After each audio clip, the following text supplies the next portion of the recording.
En un mundo que cambia todos los días, la educación también necesita transformarse. Aquí abrimos conversaciones que inspiran, cuestionan y nos invita a mirar desde nuevas perspectivas. Este es un espacio para pensar juntos, con respeto, con curiosidad y con un propósito. Bienvenidos a Transformando el Rumbo Educativo, un podcast donde reflexionar también es una forma de aprender. Hola, hola, bienvenidos una vez más a Transformando el Rumbo Educativo. Como saben, me gusta darle los buenos días, las buenas tardes, las buenas noches, dependiendo la hora en la que nos estás escuchando. Mi nombre es Nancy Valdés, especialista en educación, certificada por la Universidad de Helsinki en Finlandia. Y bueno, pues la verdad es que una de las cosas que más ha resonado en el último año de mi vida con respecto a la formación, la manera en cómo los finlandeses viven su vida, justamente tiene que ver con esta parte integral. Cómo integramos cada experiencia de nuestras vidas para que justamente podamos disfrutar de todo lo que la vida nos regala. Así que bueno, como ustedes saben, pues yo les he venido en los últimos 2 capítulos contando acerca de lo que he vivido en mi último año, desde noviembre del año pasado, el 2024, ahorita que ya estamos a nada de terminar este 2025, que ya se empieza a sentir este frito de otoño, que ya se empieza a sentir como estamos concluyendo una etapa más en nuestra vida, pues yo estoy aprovechando para compartir mis experiencias y todo, como les dije, estos regalos que la vida me ha dado en esta etapa, pues donde ya estoy en mis 40s y entonces me di el permiso de viajar, el permiso de conocer, de explorar y después poder regresar con esta fuerza y entusiasmo para compartir, pues eso, a través de lo que yo he vivido, que estas experiencias los puedan enriquecer a ustedes desde la paternidad, desde la crianza. Y si te dedicas, al igual que yo, a esta parte educativa, pues que también te pueda nutrir todo esto que yo tengo para compartir con mucho cariño, con mucho respeto con cada uno de ustedes. Así que bueno, pues les quiero contar una de mis últimas experiencias que tuve más o menos no recuerdo si es junio o julio de este año, donde tuve la oportunidad de ir a San Francisco. Y antes de contarles acerca de esta experiencia, porque fui con alguien que la verdad aprecio y estimo mucho, nos conocemos aproximadamente desde hace 11 años. A mí me encanta bailar salsa y ahí fue donde lo conocí. Y conforme íbamos teniendo nuestras charlas y nos íbamos conociendo más, él me contaba que él de niño era este chiquito que sacaba 10, que estaba en el cuadro de honor, ya saben, este uniforme siempre en ese orden, en ese deber ser, sentándose hasta adelante seguramente, y bueno, sé que lo era, hasta el consentido de las maestras porque era el que ponía atención. ¿Y por qué para mí eso me llamaba la atención? Pues porque yo fui completamente lo opuesto. Yo era la que no cumplía con las tareas, con la que copiaba en los exámenes, llegaba a la escuela en las mañanas a saber de qué iba a tratar el tema de hoy porque no venía preparada. Lo que más me encantaba de ir a la escuela era esperar esos momentos en donde venía una presentación de la famosa tabla gimnástica y que nos pusieran la música de las Spice Girls. Y era lo que a mí me motivaba, y salir de la escuela para mí era otra vez cambiarme el uniforme y salirme a jugar, a tocar timbres, a andar en bici, y ese era mi infancia, y así era como yo vivía toda esta parte académica que no estaba. Seguramente aquí muchos papás pueden decir 2 cosas, o claro, yo era ese o yo era esa, o también qué onda y dónde estaba tu mamá, dónde estaban tus papás, ¿no? Con toda esta cuestión en donde evidentemente pues las calificaciones no eran las que se esperaban. Pues sí, la verdad es que ahora que he estado haciendo estos recuentos, mi mamá fue una mamá que buscaba cómo ayudarme, siempre me mandó a clases de regularización, a talleres, a cursos, de alguna manera buscaba cómo apoyarme en esta cuestión, hasta llegar al punto en donde en su momento le sugirieron que me hicieran un estudio neuronal para ver si había algo extraño, algo de malo en mí que no me permitiera que estos conocimientos ahora sí que entraran, ¿no? Hoy lo veo y digo, me llevaban como para que yo me convirtiera en esa niña de 10, en esa niña de excelencia, en la que sí iba a estar en la escolta, pues ¿ustedes qué creen? Pues claro que no. Evidentemente eso no ocurrió. Y entonces a partir de eso, claro que conforme fui creciendo y fui madurando, quería descubrir el por qué algunos sí tenían la posibilidad de que de manera muy fácil, muy rápida se les diera la lectura, la escritura, la matemática, y por qué yo no, o algunos de mis compañeros o algunos de mis amigos tampoco, ¿por qué? Y en esa curiosidad, bueno, pues ya lo he platicado en otros episodios y más adelante lo seguiremos abordando porque claro que se volvió algo fascinante para mí descubrir por qué unos sí aprendemos de una forma y otros no. Este no es el capítulo, más adelante lo hablaré, pero claro, conforme fui creciendo, estos perfiles que hoy yo los pongo en esta parte donde son estructurados, donde son racionales, donde ven esta lógica matemática como algo, como parte de su vida, yo los terminaba por admirar, porque claro, es algo que yo no veía en mí. Así que bueno, pues para respetar la identidad de esta persona le vamos a llamar Daniel. Así que bueno, pues Daniel ya en su vida de estudiante y en su vida ya adulta, pues sí, al ser ese niño tuvo la oportunidad de estar en el TEC de Monterrey. Ya cuando se dedicó en esta parte de la vida laboral, trabajó en Procter & Gamble, tuvo la oportunidad de irse a Estados Unidos, de vivir el famoso sueño americano, ya saben, como vivir la ciudad, vivir el lugar en donde vive, el auto, la gente con la que convive, el trabajo en donde se encuentra. Era ese famoso, él representaba todo eso que nos decían, es que yo quiero que mi hijo sea exitoso en la vida. Bueno, él es ese reflejo de lo que nos decían, nos dicen que es el éxito, ¿no? Profesional y en la vida. Hoy él vive en San Francisco y trabaja en Microsoft. Entonces, justo en este viaje, tuve la oportunidad de ir a conocer el lugar en donde él trabaja. Él está en una de sus oficinas, está en este lugar que se llama Silicon Valley. Y bueno, pues la verdad para mí fue fascinante, fue alucinante llegar a un espacio que por supuesto en mi mundo de maestra, en mi mundo aquí en Cibatá, pues o sea, se escucha a lo lejos, sabemos que existe. Y bueno, para los que no sepan, este lugar es donde justo se crea toda esta tecnología, todo lo que está pasando en el mundo desde ese lugar, desde la inteligencia artificial, de todo esto innovador. Ese es el lugar en donde se construye esas grandes mentes, esos genios que están rebasando a la misma humanidad, se encuentran ahí. Y bueno, pues él forma parte de este espacio. Así que cuando tuve la oportunidad ya de entrar, justo llegamos a la hora del lunch y la mayoría de la gente estaba en el comedor, pues comiendo, ¿no? Entonces nos pusimos a platicar un poquito, a filosofar y de pronto llegamos a un punto muy íntimo en donde él me comparte y dice, no soy feliz. En ese momento me paralicé. Yo no entendía, no comprendía cómo alguien que había logrado lo que nos dicen desde niños que es el éxito, mira, si tú eres buen alumno, si sacas buenas calificaciones, si sigues el ABC de la fórmula, vas a ser exitoso y también con ese éxito vas a encontrar y vas a lograr la felicidad. Algo en esa fórmula no cuadraba. Y en este momento de mi vida me hacía muchísimo más ruido porque, por el otro lado, pues yo me percibo y me siento en un momento de vida de total plenitud, de total gratitud.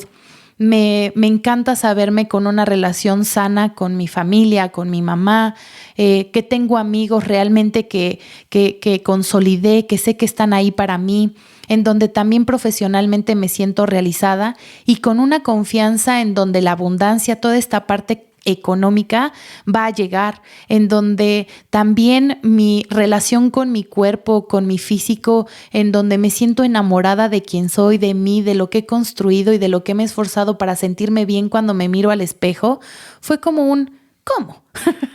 ¿Qué está pasando, no? Entonces, en ese momento, yo volteaba y escaneaba el espacio y decía, ¿qué tiene él? ¿Qué tiene este ser humano que está frente a mí que puede tener esta oportunidad? Y en ese momento, curiosamente, no había más mexicanos sentados, solamente él como empleado de este lugar y yo como una visita. Todos los demás, la mayoría asiáticos y de la India. La mayoría de la gente que estaba ahí era de estos dos países. Los mexicanos, que sí había muchísimos mexicanos, pero eran los que estaban sirviendo los platillos. Entonces yo decía, la verdad me dolió, ver a tantos mexicanos en ese perfil donde nosotros sabemos que la mayoría quizás están de indocumentados, con todo lo que está pasando con ICE, toda esta parte en donde seguramente salen de ese trabajo con miedo de que los puedan atrapar, de que los quieran regresar, el haber cruzado, algunos dejando a su familia. Todos nosotros sabemos esta historia tan fuerte que viven los mexicanos que deciden irse a buscar una mejor oportunidad de esa manera, con ese mecanismo a Estados Unidos. Así que yo decía, otra vez me viene a la mente esta curiosidad de ¿por qué? ¿Por qué unos sí y otros no? ¿Qué tiene él de diferente que sí te está teniendo esta oportunidad? En ese momento, por supuesto que se lo pregunté y le dije, ¿por qué tú estás aquí? ¿Qué hubo de diferente en tu infancia, en tu vida, que tú estás teniendo esta oportunidad? Así que él contestó, las matemáticas. Y yo dije, no puede ser. ¿Por qué las matemáticas? Claro, ¿no? Yo la verdad es que no tengo la mejor relación con las matemáticas y por eso era como de, ok, ¿y qué significaba esto? Y aquí hago un paréntesis porque para mí, desde que me dedico a la educación, esta parte del sistema tradicional, las planas, la repetición, siéntate, cállate, pon atención, es algo que yo decía, por favor, dejemos de torturar a los niños con este mecanismo, con este estilo de trabajo. No funciona, está obsoleto. Si me escuchan los que me conocen desde hace años, ese era mi speech como educadora, como formadora. Hagamos lo posible para que el sistema como está diseñado termine, se acabe. Cuando él me dice que, le digo, ok, las matemáticas, pero a ti, ¿cómo te enseñaron las matemáticas? Y él decía que sí, en las tardes su mamá se sentaba con él y que estas tareas que dejaban de, ya sabes, ¿no? 5 multiplicaciones, 5 restas y 5 lo que sea, él las realizaba y cada que él tenía un error, su mamá lo ponía a hacer 20 más. Y entonces así, en una tarde de jueves, él hacía más o menos aproximadamente 120 multiplicaciones en el día. Claro que para cuando llegaba al día del examen, para él ya era pan comido, ¿no? Entonces yo decía, órale, ¿no? Esa repetición, esa plana, ese sistema, pues al final sí puede llevarte un resultado. Ojo, no estoy diciendo que ahora sienten a todos los niños a hacer estas materias para que entonces sus hijos puedan trabajar en empresas de este lugar. Porque en realidad, una vez más, no funciona así. Él también tiene un hermano en el cual su mamá también intentó aplicar el mismo método, la misma forma de trabajo que la aplicó con Daniel. ¿Y ustedes qué creen? Efectivamente no funcionó. Porque ahí otra vez viene las famosas inteligencias múltiples que me las van a escuchar decir quizás hasta casi en cada uno de los capítulos, porque esto nos habla muchísimo de cómo todos aprendemos de una manera distinta. Entonces yo dije, ok, está relacionado con un sistema que de alguna manera a ciertos perfiles, a ciertas personas, a ciertos universos como lo es sí funciona. Ese mecanismo, esa manera, ese estilo de estudiar y de trabajar no es tan obsoleto, no es tan malo, dependiendo cómo lo coloques y cómo se acomode, dependiendo la personalidad. A partir de ahí, a mí me cae un 20. Mi lucha y mi pelea constante con el sistema tradicional se terminó. La verdad, lo cual me siento muy agradecida porque eso también, y aquí hasta tengo mi botoncito, es como recordarnos que cuando somos padres de familia, cuando estamos en el proceso de crianza, de desarrollo, nosotros constantemente nos tenemos que estar reseteando y oprimiendo una y otra vez este botón de cambio de switch, porque estas generaciones están viviendo una revolución en la vida tan rápida, tan veloz, tan de la necesidad de que nosotros los adultos que acompañamos su proceso estemos en esa constante evolución de cambio de mentalidad que de pronto estacarnos con que tenemos la purísima verdad porque así es y así lo he consolidado y así lo creo definitivamente, muchas veces hasta les puede hacer daño a las nuevas generaciones, a nuestras relaciones con nuestros hijos. Y aquí es en donde hablo acerca de la felicidad. Yo recuerdo muy bien que de pronto cuando antes en la época de nuestros papás se decía que la letra con sangre entra. era algo muy violento, todo era desde esa oscuridad, desde ya cuando eres adulto, órale, friégale y apúrate y perdón la palabra, ¿no? Y chíngale, y entonces era todo desde ese lugar, y si te dabas permisos de parar, de descansar, eres un flojo, te vas a quedar pobre, y venían mucho estas conversaciones. Siento que las generaciones justo como las de mi edad, los millennials, le quisimos dar la vuelta y decimos, estamos cansados de ese tipo de educación, de formación, de a latigazo, ya no puede seguir siendo así, pero siento que nos fuimos al otro extremo. Y ese otro extremo fue este de, ay, no, es que la vida, lo importante es ser feliz y eso es lo único que importa, ya ese éxito ya no, y tú ve por tus sueños, y no, de pronto fue todo como muy rosa, y entonces fue como, y el equilibrio no puede ser ni tan con sangre entra, ni tampoco la vida es un arco iris. ¿Y por qué lo digo desde este lugar? Aquí yo anoté, me voy a dar el permiso de leerlo porque esta fue la reflexión con la que yo terminé. Para realmente poder darle hoy a las nuevas generaciones este equilibrio y esta estabilidad en donde no es el trabajo, no es si decides ser un empleado o si decides ser un emprendedor, porque ojo, ambas tienen sus retos y sus desafíos, ambas tienen su luz y su oscuridad, ambas tienen sus cosas buenas y sus cosas malas, porque ese es el equilibrio de la vida. No es ni la letra entra con sangre, ni el arco iris y solamente ve a ser feliz. Tiene que ver con que si eliges alguno de estos dos, esto fue mi reflexión y justo ahí otra vez, eso es lo que les quiero compartir, es cuando nosotros estamos formando, desarrollando, criando pequeñitos, dándoles estas herramientas, es esta parte de decir, mira, existen estos caminos. En este caso voy a poner estos dos ejemplos, el emprendedor o el empleado. Cuando eres emprendedor, bueno, pues sí, eres dueño de tu tiempo, tú decides, tú creas, tú eres tu propio jefe, todas estas cosas que ya hemos escuchado, pero también se vive con mucha incertidumbre. No tienes un sueldo fijo, hay muchas otras cosas que como tu seguro se debe de conseguir de una manera distinta. Entonces, existen estas dos cosas en la vida que vas a tener que manejar y equilibrar y tener la fuerza, la autoestima y el carácter para poderlo manejar. Pero si eliges ser empleado, pues sí, vas a tener este salario seguro, vas a poder tener ciertas prestaciones, vas a poder tener un estándar, una calidad de vida, pero al mismo tiempo tienes otras áreas donde quizás eres un número más en la empresa, donde quizás no les importas porque lo que les importa es el resultado para la empresa, en donde en cualquier momento lo que está pasando hoy en día simplemente dicen hay que correr a 100 personas y sin importar cómo te llamas, ni lo que has hecho, ni el esfuerzo que has dedicado, simplemente estás fuera porque ya no nos sirve y porque nosotros como empresa tenemos otro propósito. Entonces empiezas a entender que ambas, una vez más, tienen sus luz y su sombra. Pero cuando a los pequeños les ponemos el escenario como es, ni se los ponemos totalmente dramático, ni se los ponemos totalmente rosa, entonces ellos empiezan a decir, ¿cómo de mí depende cómo yo lo vivo? ¿Cómo yo con todo esto elijo ser feliz? Y entonces, bueno, sí, suena buenísimo. ¿Cómo lo logro? Para mí existen estos puntos importantes. Número 1, observar. Observar cuáles son esas habilidades que tiene tu hijo, que tiene tu hija. Y observar no quiere decir meter el juicio.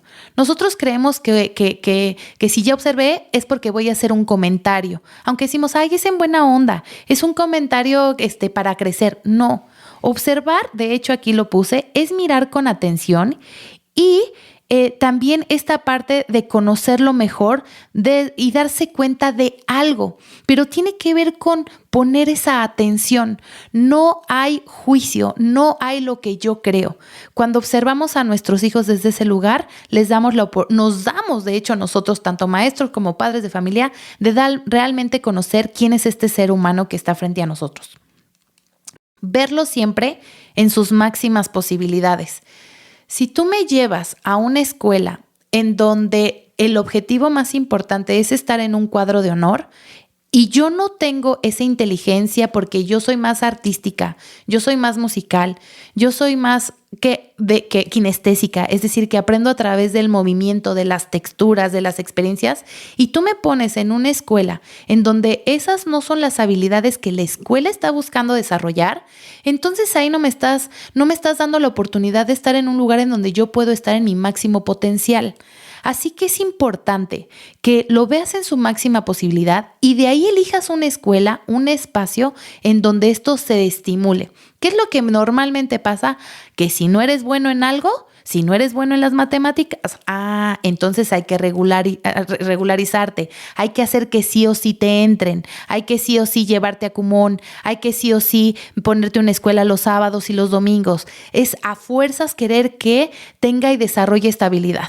Que claro, solo se exigen eso, porque si ese que es muy, muy desde la matemática se mueve cero y hasta es flojito para el ejercicio, ahí sí no se le exige, ahí sí no se le pide que llegue a ese mismo resultado de ser el corredor número 1. Entonces, es empezarle justamente a dar una vez más, a verlo en su máxima posibilidad, verle y reconocerle estos talentos y darle el espacio que realmente resalte y le permita desarrollar esto, ya sea desde el tradicional o los sistemas alternativos que gracias a la vida hoy ya hay muchísimas más opciones de lo que a nosotros adultos nos pudo haber tocado en su momento. Otra muy fuerte, dejar de poner como padres tus expectativas de quién quieres que sea tu hijo. Todos esos sueños frustrados de quien tú no pudiste ser, de quien a ti te hubiera gustado que fueras y de todos estos que como a mí no me lo dieron, yo se lo doy. Entonces voy y desbordo toda esta cuestión. Hoy sabemos y lo hacemos más consciente que eso no funciona, eso afecta, eso genera un impacto en el autoestima, en que el pequeño o la pequeña se descubra con quien él está siendo y tenga la oportunidad de simplemente descubrirse como un individuo que tiene la posibilidad de soñar con sus propios objetivos y metas. Entonces, dejar de poner esas expectativas. Y si eres maestro, tú sabes, cuando ya estás en un punto en donde los niños te desesperan, donde ya no hay empatía, donde ya estás hasta traumando al alumno, ya lo estás afectando en su vida, donde ya le puedes estar generando hasta un trauma de por vida, tú sabes, como maestro tú te das cuenta. Así que si también sabes y paras y en esta transparencia y humildad dices, requiero parar porque yo también requiero apoyo de terapia, yo también requiero acompañamiento o porque simplemente mi ciclo como maestro ya terminó, porque ya no tengo la paciencia, la tolerancia y el amor para seguir acompañando a estas generaciones, también lo hagas. Otro de los puntos es lo que les decía, la inteligencia emocional. Sí darle su lugar a las emociones. Hoy se sabe más, pero sigue habiendo padres, sigue habiendo generaciones donde, ¿eso qué importa? Eso no, hay cosas más relevantes. Hay que ir a generar dinero, hay que ir a resolver problemas. Sí, pero para poder ir a generar dinero, resolver problemas, hacer un examen y todo lo que hay que hacer como seres humanos para salir adelante, hay que tener esta fuerza emocional para poderlo lograr. Hay que tener esta alma acompañada de amor propio, amor con el entorno. Sí hay que empezarle a dar esa importancia si aún no se la has dado y si ya estás ahí, no soltarlo. Forma parte de esta vida integral y de darle este equilibrio a los seres humanos. Entonces, invitarlos a que le den ese lugar. Y bueno, por último, llevarlos a ustedes con respecto a cómo yo elegí el lugar en donde me encuentro profesionalmente hablando, por qué estoy aquí, si realmente me siento en esta gratitud y en esta felicidad y en esta bendición, o si no. Si estoy frustrado, si estoy enojado, si de todas formas haciendo lo que hago ni siquiera tengo esa abundancia. Y cómo a partir de de cómo tú como adulto lo empiezas a ser consciente, te puede hacer mucho más fácil transmitirlo hacia los alumnos, hacia tus hijos, hacia las otra vez repito, hacia las nuevas generaciones que requieren saber que la vida hoy ya no es o solo el trabajo, o solo el dinero, o solo la felicidad, o solo lo que creemos de éxito. Es, una vez más, esto integral. La familia, los espacios de dispersión, las amistades, la buena alimentación, la lectura, el trabajo, los talentos, lo que me apasiona, los hobbies, los viajes, cómo todas estas áreas me enriquecen, me complementan y entonces la abundancia, el bienestar, la plenitud, el gozo se viven desde otro lugar. Y los problemas, los conflictos, las áreas de oportunidad se resuelven con conciencia, con madurez, con gratitud y como parte del proceso. No están separados, van en conjunto, van en equilibrio y forman ambos parte del proceso. Así que bueno, pues los dejo con esta reflexión. Muchas gracias por escucharme. Nos vemos en un siguiente capítulo. A partir del 4 ya tendremos invitados especiales. Así que bueno, pues ahí está. Nos vemos en la próxima. Chau, chau.